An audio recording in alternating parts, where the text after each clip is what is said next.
সকলকে শুভ সন্ধ্যা। দেখুন, পাণ্ডবেশ্বরের বিধায়ক জিতেন্দ্রনাথ তিওয়ারি একটা বক্তব্য বলে শুরু করছি। তিনি বলেছেন এই বিজেপি এই 2-3 মাসের মধ্যে যে হারে দুর্নীতি শুরু করেছে, আহ, তৃণমূল সমগ্র 15 বছরে এরকম করেন। তার মানে বুঝতে পারছেন দুর্নীতি মানে বিজেপিতে মজ্জা কত। মানে সারা দেশের মধ্যে যত পারো চোর ধরো, বিজেপিতে ভরো। এটা তো এটা কবে প্রচলিত বললো? একটা ধারা হয়ে এটা গেছে। কবে বলেছে? হ্যাঁ, এটা কবে বলেছে? পাণ্ডবেশ্বরের বিধায়ক বলেছেন, না খোঁজ না, খবর ওসব নেই, কথার তিনি ভিত্তি বলেছেন। নেই। উনি মানে যেটা আপনি বলছেন আপনি মন নিজে গড়া কথা শুনেছেন? মানে বলছেন। ও নিজে বলেছে? আমাদের কাছে কিন্তু এরকম কোনো হ্যাঁ, খবর নেই। মন গড়া কথা আমি বলছেন, রেকর্ডিং কিন্তু করে শুনিয়ে ওটা ঠিক দিচ্ছি। বলেনি।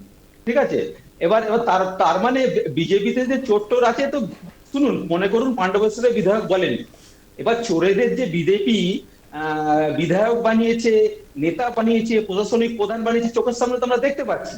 যাকে বিজেপি চোর বলে দেখুন, তাকে একজন বিজেপি নেতা বিজেপি বলে। বর্তমান বিধায়ক তার দল সম্পর্কে এরকম কথা বলবে, এটা আমার মনে হয় দলের মানে একদম একদম পারমিশন একদম। ছাড়া তার এ ধরনের কথা বলার কোনো জায়গা নেই। এবং না যদি না না, বলে আপনি থাকে তাহলে ইতিমধ্যে সে শোকজ হবে এবং সংবাদ মাধ্যমে বড় খবর হবে। জানি না না আপনি না, কোথা থেকে এটা খবরটা পেলেন। বলেনি, হ্যাঁ, বিজেপির এমএলএ বলেনি বলেছে এগুলো। বলেছে।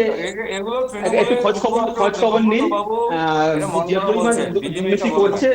ঠিক আছে, আপনাকে আমি শুনিয়ে শুনিয়ে দেবো। আমি রেকর্ডিং আমি শুনিয়ে দেবো। ঠিক আছে। এবার এবার যেটা এবার যেটা বলছি, এই যে বারে বারে যেটা বলছিল, আমরা কি বলে, এই আপনার ক্যামাক স্ট্রিট যোগাযোগ ইত্যাদি যোগাযোগ বারে বারে বলছিল, তো গ্রেপ্তার করুন না। তো আপনাদের কাছে যদি সেরকম তথ্য থাকে, কে বারণ করেছে আপনার গ্রেপ্তার করতে? কেউ তো বারণ করেনি। এবার আমরা যেটা দেখছি, বারে বারে যেটা নামটা আসছে, অনুব্রত মন্ডল। অনুব্রত মন্ডল এখন তো কাদের সেন্টারে আছে সেটা তো বলতে হবে না। এখন অনুব্রত মন্ডল এখন ভালো তৃণমূল হয়েছে। অনুব্রত মন্ডল ভালো তৃণমূল হয়ে বিজেপির অ্যানেক্স টিম হয়ে কাজ করছে। এখন সেখানে অনুব্রত মন্ডল যদি দোষী সাব্যস্ত, এক্ষুনি অ্যারেস্ট করুন না। করছেন না কেন? তো করতে পারবেন না তো, কারণ বিজেপি সেল্টারে যারা থাকে তারা হচ্ছে শুদ্ধ। বিজেপি সেল্টার মানে হচ্ছে ওয়াশিং মেশিন। সেই ওয়াশিং মেশিনে যারা শুদ্ধ হয়ে আছে, অনেকে তারা বলেছেন চাকরি পিসিং, চাকরি পেশাবো, কাকে বলছে জেলের ভাত খাওয়াবো, কাকে বলছে তো এইসব বিজেপি এরকম ভারতবর্ষের মধ্যে 25-30 জনকে নেতা বানিয়েছে। তাই দেবদা, বিজেপি টুলু এবং মন্ডল সম্পর্কে বলুন, তার কি হবে?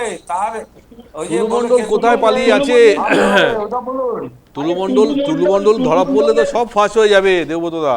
আর হ্যাঁ হ্যাঁ, হোক না, ভালো, আমরাও তো চাই। কাদের সাথে যোগাযোগ আছে, কারা তুলতে, এই যে বললো না 1 কোটি টাকা এখন রেভিনিউ তুলেছে। আরে অনুব্রত মন্ডল রেভিনিউ তুলতে মানে বুঝতে পারলাম না। অনুব্রত মন্ডল কি আধিকারিক নাকি? একজন সাধারণ লোক, সাধারণ নেতা, সে রেভিনিউ তুলে সরকারকে দিচ্ছে। সরকারের রেভিনিউ তোলা যায় এইভাবে? সেটাকে আলিদাও দেখলাম সাপোর্ট করলো। একজন সাধারণ লোক কিভাবে রেভিনিউ তুলতে পারে? তিনি তো পারেন না, তার কোনো অধিকারও নেই। এখন সরকার বলছে আমাদের রেভিনিউ অনেক বেশি আসছে, অনেক কিছু আসছে। আর রেভিনিউ যদি বেশি আসে, তো আমরা তো কাজে তো দেখতে পাচ্ছি না।